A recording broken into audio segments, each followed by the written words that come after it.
Assalamualaikum, selamat pagi. Agak karya Bapak Mirsa, seputar Ayu Sulsel kembali menyapa Anda.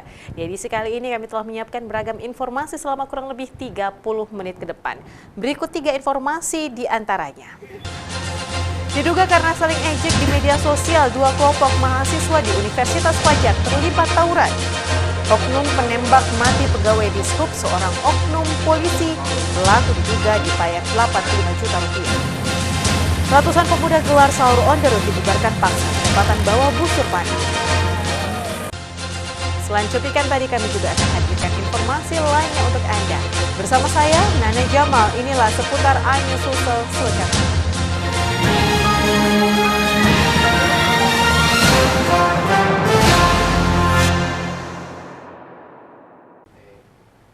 Pemirsa, dipicu saling ejek di grup WhatsApp saat belajar dalam satu ruang kelas. 2 kelompok mahasiswa antar fakultas di Makassar saling serang dengan lemparan batu dan anak panah serta busur. Akibatnya 2 mahasiswa terluka parah dan mengalami pendarahan serius di bagian kepala.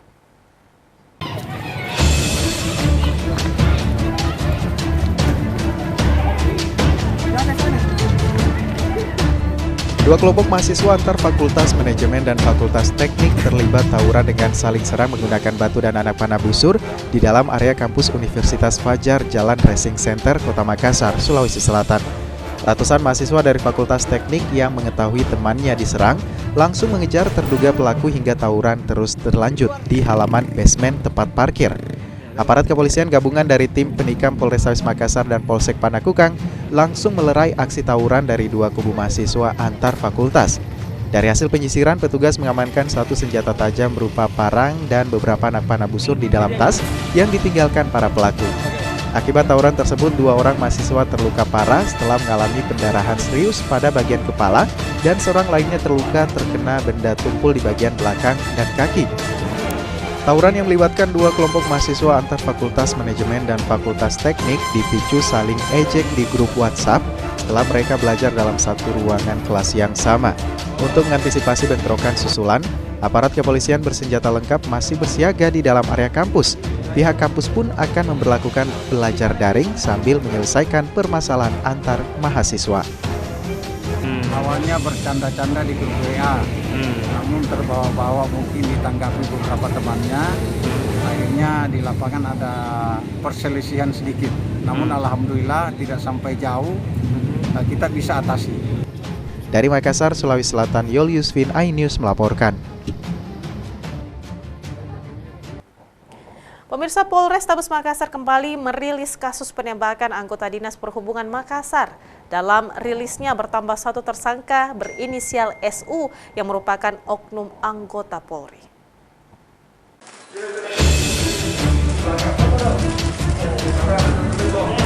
Tersangka kasus penembakan terhadap pegawai Dishub Makassar bertambah menjadi 5 orang.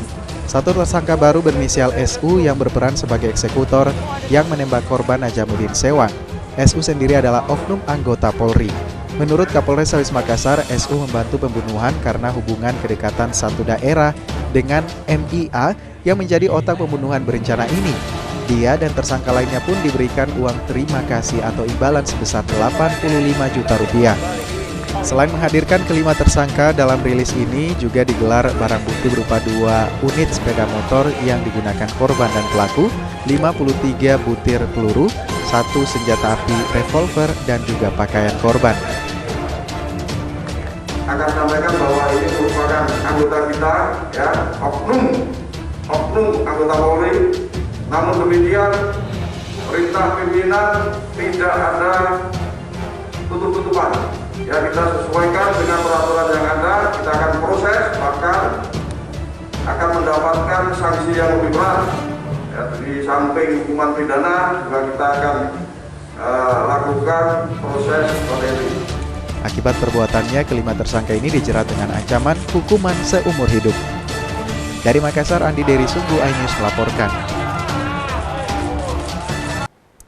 Pemirsa, usai belanja di warung jelang sahur, seorang warga diserang oleh 2 remaja bersenjata busur dengan mengendarai sepeda motor berboncengan di perumahan Pepabri, Kecamatan Biringkanaya, Kota Makassar. Aksi penyerangan terekam kamera CCTV saat pelaku melepaskan anak panah busur kepada korban.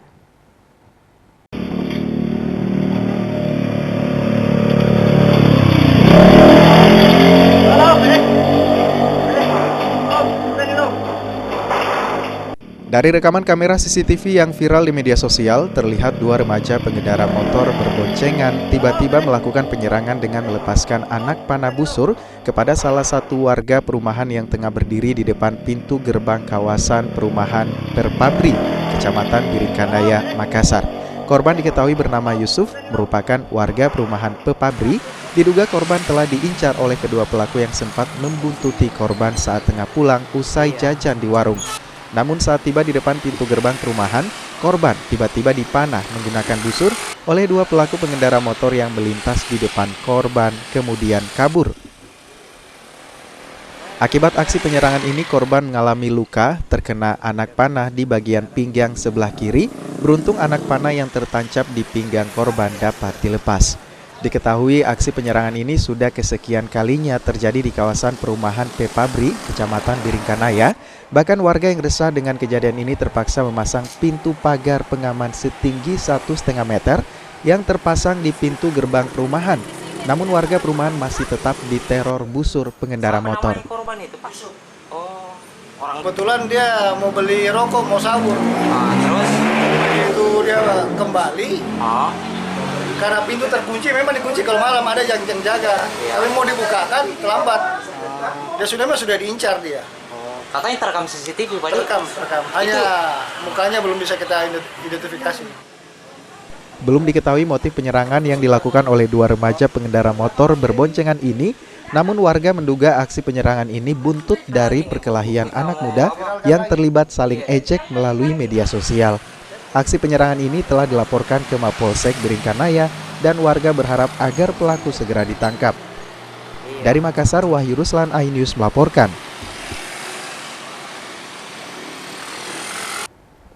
Masyarakat di Kota Makassar, Sulawesi Selatan rela mengantri selama berjam-jam demi mendapatkan sedekah dari seorang pengusaha.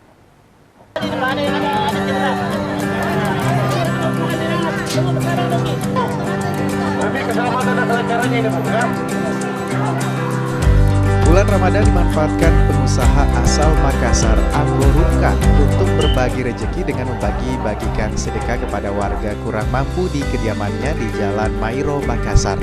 Warga rela antri selama berjam-jam lamanya demi mendapatkan sedekah.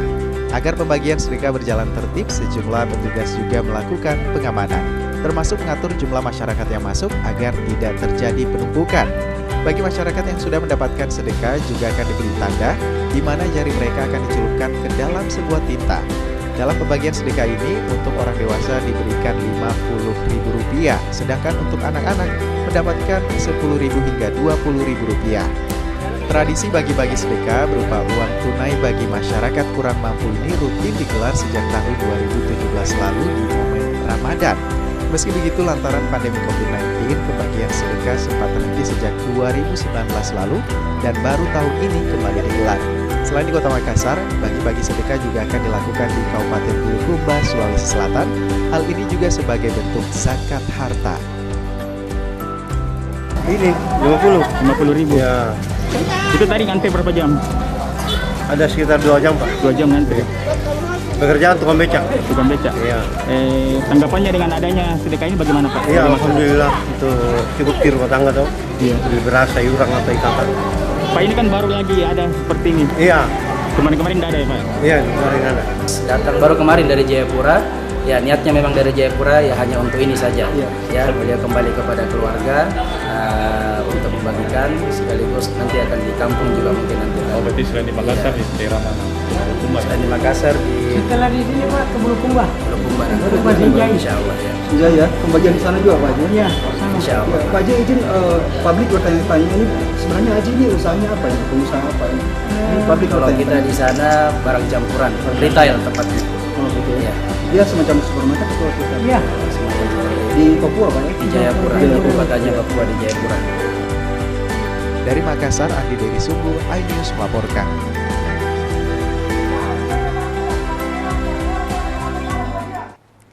Menyusul aksi kekejaman kelompok separatis kriminal bersenjata di Papua yang menewaskan prajurit hingga warga sipil, kembali menuai kecaman dari pengamat politik kebangsaan Arkam Azikin.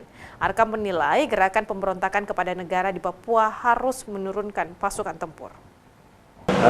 Menyangkut peristiwa di Papua ini sudah berulang-ulang kali, dan 1 bulan terakhir ternyata terlalu banyak korban yang tewas kembali. Sebelumnya yang perwira Angkatan Laut, kemudian prajurit Angkatan Darat, beberapa bulan yang lalu prajurit kepolisian, kemudian baru-baru saja ini saudara kita yang dari Sulawesi Selatan yang kebetulan tukang ojek, itu juga ada yang tertembak, dan ada satu juga dari saudara kita dari Kabupaten Goa. Jadi menurut saya perlu pemulihan yang lebih jelas dan konkret tentang tahapan pasukan yang harus diterjunkan ke Papua. Memang sebaiknya pasukan tempur, karena yang dihadapi ini sudah penetrasi ke kampung-kampung atau di wilayah penduduk. Karena dia sudah berhadapan dengan masyarakat Papua, berarti dia sudah melebur dan dia sudah penetrasi, menduplikasi diri untuk menjadi warga yang seolah-olah bukan pemberontak. Padahal konteks separatis memang seperti itu modelnya. Jadi menurut saya KKB dalam konteks saya tetap adalah gerakan OPM atau pemberontakan kepada negara. Sebaiknya Panglima TNI mengkoordinasikan ini kepada Pangdam di Papua. Apakah ini sebaiknya dilakukan penumpasan secara intensif, terutama pengiriman pasukan elit TNI yang memang skalanya untuk menghadapi pasukan tempur, supaya eskalasinya tidak selalu melakukan menembak atau membunuh warga Papua, baik warga setempat, warga pendatang maupun prajurit-prajurit kita TNI Polri. Ya pemirsa, kami masih akan kembali hadir dengan informasi lain, di antaranya 3 komplotan hipnotis yang beraksi di Kota Makassar berhasil diringkus selengkapnya sesaat lagi.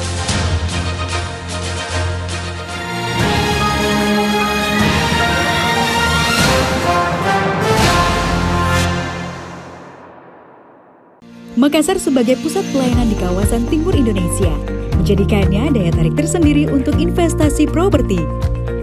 Telah hadir perumahan Sakura Village, hunian khas Jepang yang minimalis, berada di lokasi strategis dan pertama kali di Kota Makassar yang air kerannya dapat langsung diminum. Segera hubungi 0812 4545 1010.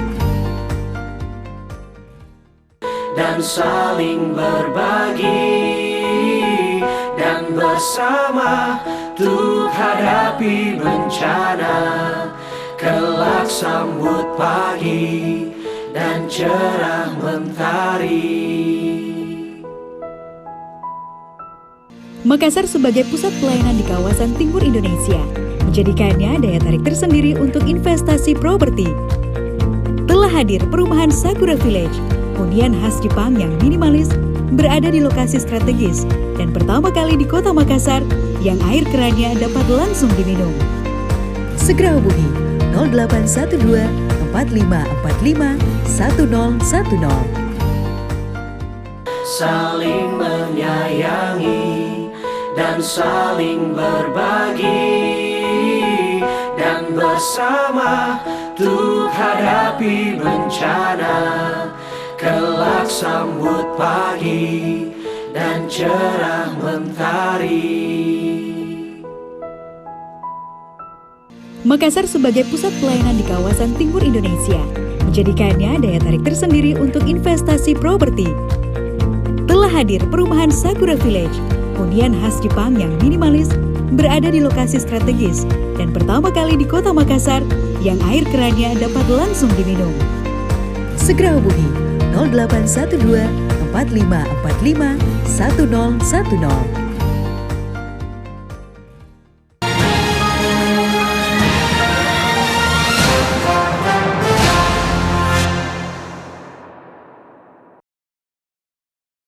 Terima Terima kasih pemirsa, Anda masih bersama kami. Patroli gabungan yang melibatkan TNI dan Polri serta Brimob Polda Sulawesi Selatan membubarkan paksa sahur on the road ratusan pemuda pengendara motor tanpa helm dan ugal-ugalan. Saat pembubaran, aksi kocar-kacir kawanan pemuda tersebut pun tak terhindarkan. Sedikitnya 5 anak panah lengkap dengan pelontarnya turut disita.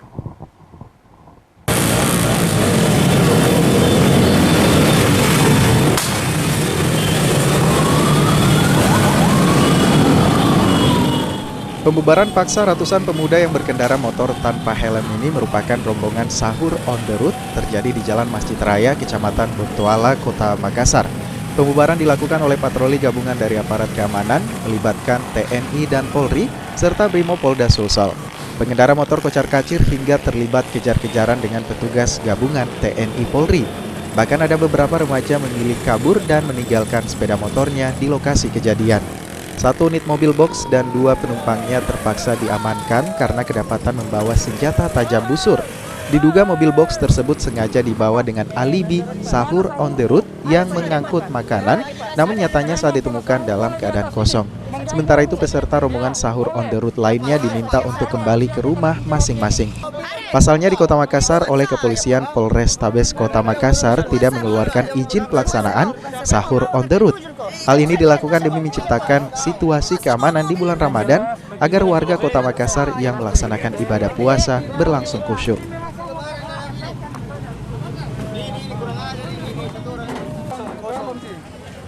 Larangan pelaksanaan sahur on the road di Makassar. Jadi untuk pelaksanaan sahur on the road dihimbau kepada masyarakat dari pimpinan bahwa sahur on the road itu diusahakan dibubarkan, dikembalikan, jangan sampai menjadi suatu alat untuk dipakai melakukan tindakan-tindakan yang melanggar hukum. Dari Makassar, Leo Muhammad Nur, iNews melaporkan. Pemirsa, berhati-hatilah dengan barang bawaan Anda. 3 komplotan hipnotis yang beraksi di Kota Makassar menggunakan mobil saat bulan Ramadan. Baru-baru ini diciduk aparat kepolisian Polsek Panakukang di Kota Makassar dan di Kota Parepare. Inilah 3 komplotan pelaku tipu gelap dengan cara menghipnotis korbannya dengan menggunakan mantra hingga korban tak sadarkan diri saat berada di Polsek Panakukang, Kota Makassar. Ketiganya menjalani pemeriksaan oleh penyidik Polsek Panakukang setelah para pelaku ditangkap di 2 lokasi berbeda, yakni di Kabupaten Parepare dan di Kota Makassar. Diketahui dalam beraksi, modus ketiga kawanan pelaku hipnotis ini menyisir pusat perbelanjaan yang lagi ramai didatangi oleh para pengunjung dari luar kota untuk berbelanja kebutuhan di bulan Ramadan dan menjelang Hari Raya Idul Fitri. Seorang wanita yang bertugas sebagai pencari mangsa kemudian menggiring korban ke atas mobil, sementara 2 pelaku lainnya beraksi dengan menghipnotis korban. Usai menghipnotis korban dan mengambil barang berharga seperti emas dan barang berharga lainnya dengan iming-iming akan menggandakan barang-barang korban 2 kali lipat, ketiga pelaku ini pun menurunkan korbannya di jalan yang sunyi, kemudian kabur meninggalkan korban. Ketiga pelaku telah melakukan aksinya sebanyak 2 kali di wilayah Polsek Panakukang, dengan total kerugian korban sekitar 48 juta rupiah. Hasil pengungkapan untuk kasus hipnotis yaitu ada 3 orang. Modusnya dia pura-pura kenal dengan korbannya. Setelah dia kenal, dia bicara, kemudian diajak masuk dalam mobil. Saat itu berapa dia bawa kabur barang berharga korban? Kalau barang berharga korban itu yaitu berupa emas yang jumlahnya 2 gram, dengan total kerugian korban itu sekitar 48 juta. Dengan mengamankan barang bukti sebuah mobil serta emas berupa liontin, cincin, dan anting seberat sekitar 10 gram, ketiga pelaku ini pun terancam dengan pasal 378 tentang tipu gelap dengan ancaman kurungan 4 tahun penjara. Dari Kota Makassar, Muhammad Nurboni, iNews melaporkan. Pemirsa, demi meraih berkah di bulan suci Ramadan, ribuan umat muslim di Kota Makassar, Sulawesi Selatan mengikuti gerakan sholat subuh berjamaah di Anjungan Pantai Losari. Kegiatan ini diharapkan dapat menjadi agenda rutin setiap pekan di bulan suci Ramadan.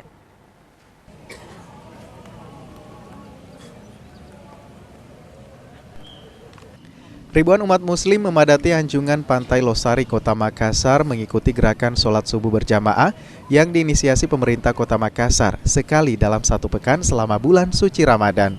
Program ini dicanangkan sekali dalam sepekan dengan harapan mampu menjadi penyejuk kalbu dan makin mempererat tali silaturahmi warga Makassar.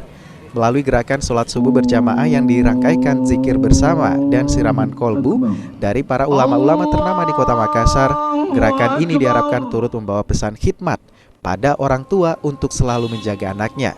Salah satunya agar terhindar dari pergaulan bebas dan kenakalan remaja seperti tawuran antar kelompok yang saat ini marak di kota Angin Mamiri. Gerakan sholat subuh berjamaah ini sejatinya telah dicanangkan 7 tahun lalu dan sempat vakum sehingga kembali digaungkan. Wali Kota Makassar Muhammad Ramdan Pomanto mengatakan, gerakan ini membawa pesan damai dan penuh dengan nilai-nilai toleransi. Lantaran tidak hanya dihadiri oleh umat muslim saja, namun turut dihadiri sejumlah pemuka agama lainnya. Jadi dalam diri, jangan sombong, itu kesombongan melupakan anaknya. Ini sudah dilakukan sejak 7 tahun yang lalu pada saat saya periode pertama. Memang setiap bulan Ramadan kita intensifkan pada seminggu sekali. Kemudian memang hilang selama 2 tahun yang kemudian kita bangkitkan kembali di Ramadan kali ini. Dan bukan hanya dihadiri oleh umat muslim, tapi saudara-saudara kita juga umat Kristiani, ada umat Hindu ya yang tergabung dalam keluarga besar RTRW juga hadir. Ini memberi sebuah sinyal bahwa inilah kota yang paling toleran, kota yang selalu menjunjung tinggi perbedaan, saling mendukung dalam perbedaan. Keyakinan, masing-masing keyakinan silahkan ditumbuhkan dengan kuat, tetapi perbedaan-perbedaan itu tidak menyusutkan kita untuk bersatu untuk Kota Makassar. Kedepannya pemerintah Kota Makassar berkomitmen melanjutkan gerakan sholat subuh berjamaah untuk tetap dilaksanakan setelah bulan Ramadan. Dari Makassar, Leo Muhammad Nur, iNews melaporkan.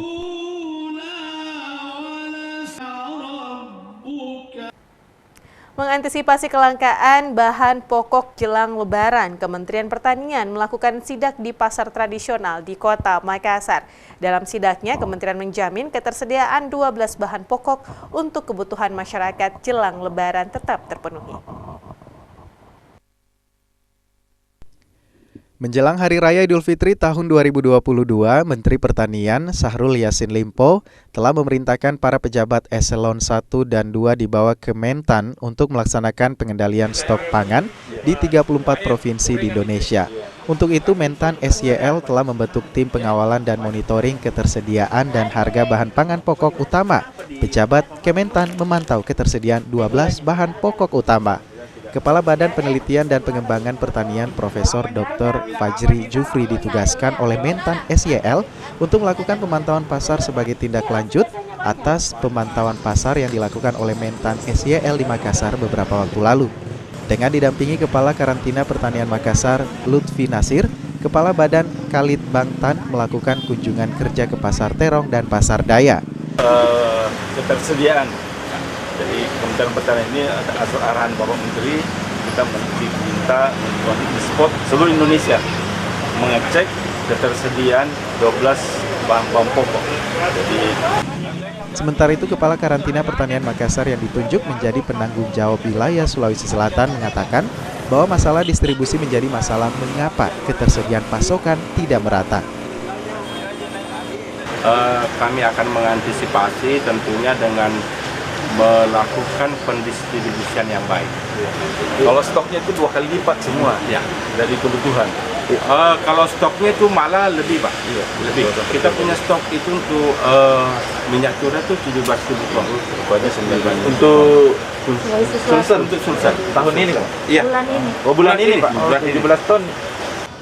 Menurut data Karantina Pertanian Makassar, stok 12 bahan pokok utama antara lain beras, jagung, kedelai, cabai besar, cabai rawit, bawang merah, bawang putih, telur ayam, daging sapi, gula pasir, dan minyak goreng aman, melebihi kebutuhan harian masyarakat di Sulawesi Selatan. Dari Makassar, tim liputan iNews melaporkan. Setelah mengamankan seluruh benda yang diduga berkaitan dengan praktek ilmu hitam, pemilik gedung tua bekas sekolah yang berada di Kecamatan Turikale, Kabupaten Maros mendatangi kantor polisi. Meski benda-benda yang diamankan oleh petugas ini diklaim hanya digunakan untuk kegiatan adat istiadat, namun polisi masih tetap melakukan penyelidikan untuk memastikan tidak adanya praktik perdukunan maupun santet di wilayah tersebut.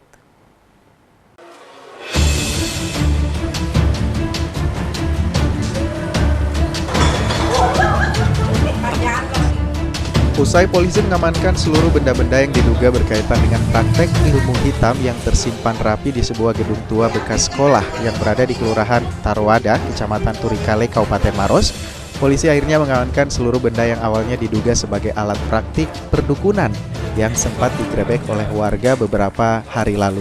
Benda-benda yang diamankan oleh polisi ini memang kerap digunakan untuk melakukan ritual tradisi suku Bugis Makassar.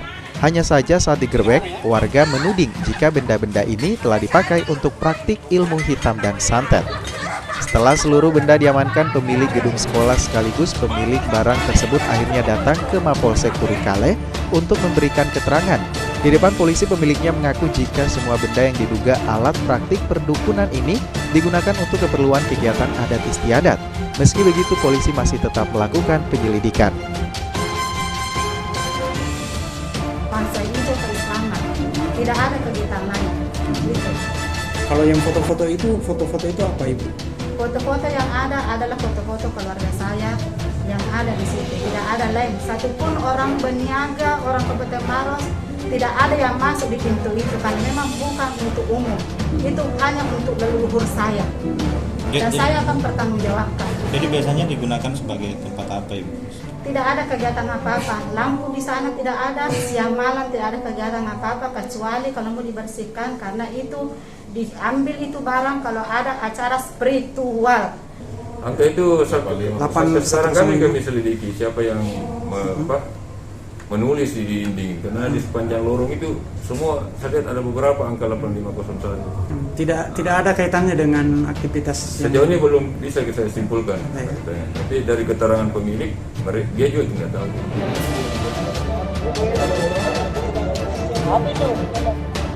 Sebelumnya, salah satu ruangan di gedung bekas SMK swasta ini dibuka paksa oleh sejumlah warga yang menuding adanya praktek perdukunan dan santet.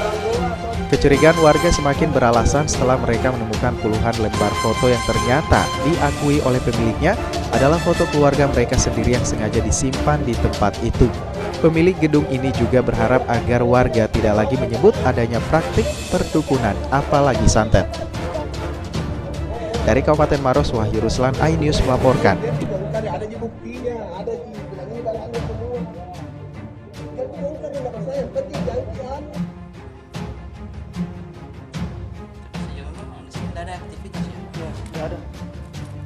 Pemirsa, informasi tadi menjadi akhir kebersamaan kita dalam program seputar iNews Sulsel edisi hari ini. Tetaplah bersama kami dan nantikan informasi menarik lainnya hanya di RCTI.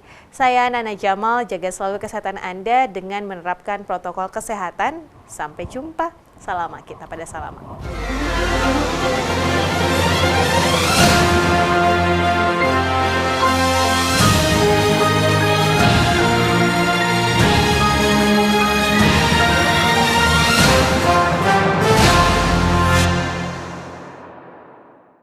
Makassar sebagai pusat pelayanan di kawasan timur Indonesia menjadikannya daya tarik tersendiri untuk investasi properti. Telah hadir perumahan Sakura Village, hunian khas Jepang yang minimalis, berada di lokasi strategis dan pertama kali di Kota Makassar yang air kerannya dapat langsung diminum. Segera hubungi 0812 4545 1010. Dan saling berbagi dan bersama untuk hadapi bencana. Kelak sambut pagi dan cerah mentari. Makassar sebagai pusat pelayanan di kawasan timur Indonesia menjadikannya daya tarik tersendiri untuk investasi properti. Telah hadir perumahan Sakura Village, hunian khas Jepang yang minimalis, berada di lokasi strategis dan pertama kali di Kota Makassar yang air kerannya dapat langsung diminum. Segera hubungi 0812 4545 1010.